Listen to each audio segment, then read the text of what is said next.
Howdy there, Internet. I'm Annie. I'm Kit. I'm Mac. And this is the JEM Jam, where we go by an episode-by-episode review of the 1980s cartoon JEM and the Holograms, because we have awful taste. I have really good taste. You guys are making me do this. So we thought that we would start with sort of an episode 0 to give you guys an intro to what we're going to do, who we are, how we got into JEM, a little bit about the history of the cartoon, and just sort of get all that out of the way so we can actually get right into the quote-unquote action with episode 1, covering the first episode. Sure, action. That's what we're calling it.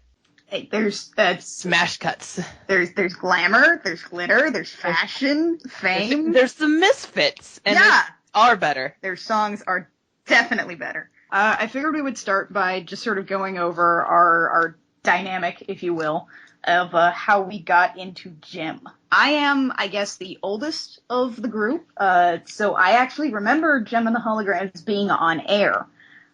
It wasn't anything that really captured my attention as a kid. I remember seeing a blonde woman who had a lot of fashion with earrings, and I remember wondering why no one was calling Barbie by her name, which is probably the opposite of what Hasbro was trying to do.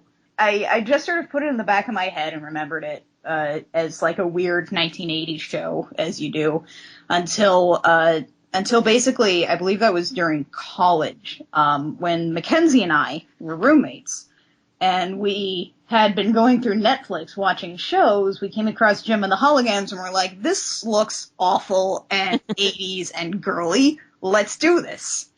And then I became legit obsessed with it. And as Annie says, when I was younger, the only thing I remember about JEM is that my older sister, Christina, was obsessed with it. And I have a habit of avoiding anything my older sister likes, which is terrible because her two favorites were JEM and Labyrinth, which are now two of my favorite things. Oh, dear. So we fast forward to college when I was rooming with Annie. And we were sitting around the house flipping through Netflix, and we saw JEM and the Holograms. And after that, we started coming up with our own character designs, talking about how we wanted to do a JEM reboot, and designing all the characters with actual personality traits, which they'll become devoid of very swiftly in the series. We have a reboot idea, which means that I think we are both super stoked about the upcoming comic book series. I never watched JEM. I was dimly aware of it in the same way that I'm dimly aware of things like He-Man and She-Ra and the other stuff of the era. I'm significantly younger than these two old ladies. Aww. So the cartoons that I was growing up with were actually a lot of mainframes output during the late 90s, all the stuff that you weren't quite sure you were allowed to be watching on a Friday night. So like Beast Wars reboot, it was called Shadow Raiders in Canada, but I think its actual title was Battle Planets. But you can't have battle in the name of a kids show in Canada. War World, I think, or War World, maybe. Something? Yeah, it's the ones with all the themed planets, and they were constantly on each other's nerves. And each planet only seemed to have like 2 or 3 actual inhabitants. That like never caught on in the States. Yeah, I'm not surprised. I'm really not. But anyway, then I became internet buddies with Annie and, by extension, Mac, and they dragged me into this thing. And I have never seen an episode of JEM before in my life, so I'm coming into this completely blind. This should be interesting. We're very excited. Oh, we're so excited. So I kind of read up on this. I don't know about you guys. Did you guys do your homework? I didn't want to risk spoiling myself. Fair enough. I read a little bit, and then I rewatched a few of the Christy Marks documentaries. Right. On my DVDs. Right. So like if you end up liking the show, if you get into it, and it seems to be in a tenuous spot on whether or not it is or is not on Netflix, and you want to like throw money at this, there is a complete collection of the entire show on DVD, that also has some great special features like interviews with the creator of the show. As well as some segments of the story Bible, which was really cool. The DVD itself is this enormous, like, 10-pound brick of glitter. You will know it when you see it. And it is quite possibly the best thing you could ever add to your DVD collection. I don't care if your DVD collection has a theme, you need this. It is hot pink, as it should be. And there's, like these amazing, like... Oh, this is amazing character picture inserts. They're, like, unheimlich, in the greatest sense of the word. There's this one picture of Kimber in particular where her head is, like, half a foot sideways from where it should be from her neck. And so she's not quite human anymore, and her like chin is kind of disjointed and off center, and it's beautiful. Okay, so the show got its start in the late 80s. The important thing to know is that it was a Hasbro property as opposed to Mattel, who owns Barbie.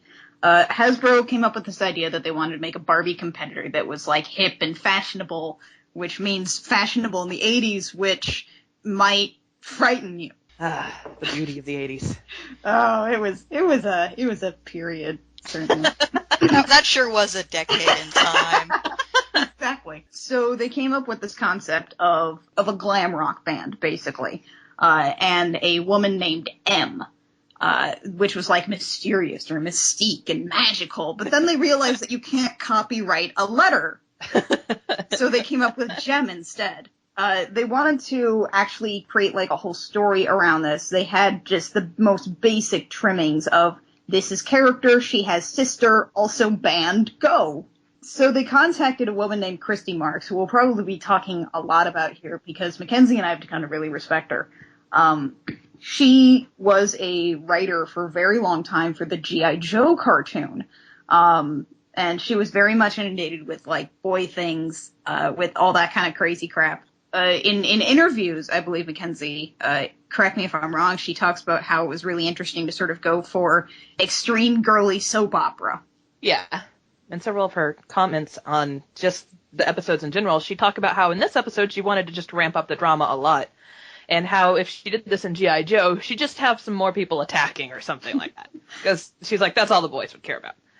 And so she'd talk about how she just want to ramp up the soap opera here. And so she'd introduce a new boy for Jim to get interested in. And Rio, of course, would get mad. And she talks about constantly how just ramping up the story that way was really entertaining to her. Yeah, so if the show comes across as a crazy soap opera, there's a reason for that. One of the things that their goal was with the show was to create a program that was very much girl-focused, but that their brothers would not change the channel on if it was on. So they wanted to have enough, like, action stuff going on that would actually intrigue a boy, albeit not enough that he would ever actually tell his friends that he watched JEM. So that was sort of the focus. So she created the show. She created all the sort of characters who were eventually sort of watered down from the Story Bible versions to be a bit girlier. Interestingly enough, in the Story Bible, Christy Marks actually made a set of rules for how the hologram earrings work that the show blatantly disregards afterwards. So eventually the doll line comes out. It's pretty popular, but Mattel has heard of this by now, and so they debut a doll line called Barbie and the Rockers. The JEM dolls apparently were bigger than the Barbie dolls, so the clothes weren't interchangeable, so parents were less likely to actually jump ship to a brand new doll line, because that would be an expensive waste of time. So the show goes on for like 3 seasons. The dolls don't really come out well.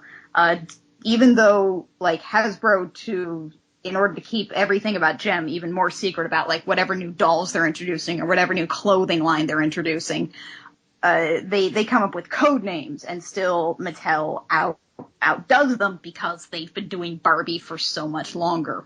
So the show eventually peters out, as does the doll line, and so we're sort of left with mostly the show now, which is this weird relic where you can kind of tell the commercials are supposed to play heavily on. Like, there's some great moments in the first episode that we'll get to that are very much buy all our play sets and toys. And so that's essentially sort of a bit of the history of JEM, which might help contextualize some of these things, but it's pretty crazy with and without it. The first time Annie and I watched this, we didn't have much of this context. We just watched them straight, and it was hysterical. And that's when we started learning about JEM, and it became even more hysterical. Yeah. It was a relief to hear Christy Marks talk about the show and realize that she was very much a down-to-earth person who thought this whole thing was bonkers, too. There are several times in her talks where she's just like, I don't know what's happening here. I don't know why the background artist did this. But you'd have to talk to them about it. If I remembered, I actually don't have the full set because the full set actually isn't out. They have the first 2 seasons out, and they have the first half of season 3, but as soon as you get to Riot, there's nothing else. Oh, you're kidding. So that's just like the first couple episodes of season 3? Yes. Oh my gosh, which is a travesty because season 3 introduces like a third glam rock band. And they are the best. They're the best. They're from West Germany because it's the 80s. I didn't think West Germany produced that many glam rock bands. To be fair, 1/3 Riot... of the band is from America. Yeah. And also, the other 2/3 of the band kind of encompass all the glam rock you would ever want or ever need, and they do it so well. Why would you have more glam rock bands? They're really great. So every episode has, I believe, 2 to 3, usually 3 music videos from the 2 competing groups of the show, i.e. the Holograms and the Misfits. There's usually like a split of 2 hologram songs and 1 Misfit song, but that changes here and there. During a couple episodes, including I think the eponymous JEM Jam, they're actually songs by some of the Little Orphan girls. But for the most part, you've got these 2 to 3 songs. And they create these little MTV music videos for each of these songs where crazy stuff happens. Here's my theory about these. The music videos are very much akin to songs in a musical on Broadway or in a Disney movie. The sentiments are going to be topical. What happens in them may not be something that happens in real life.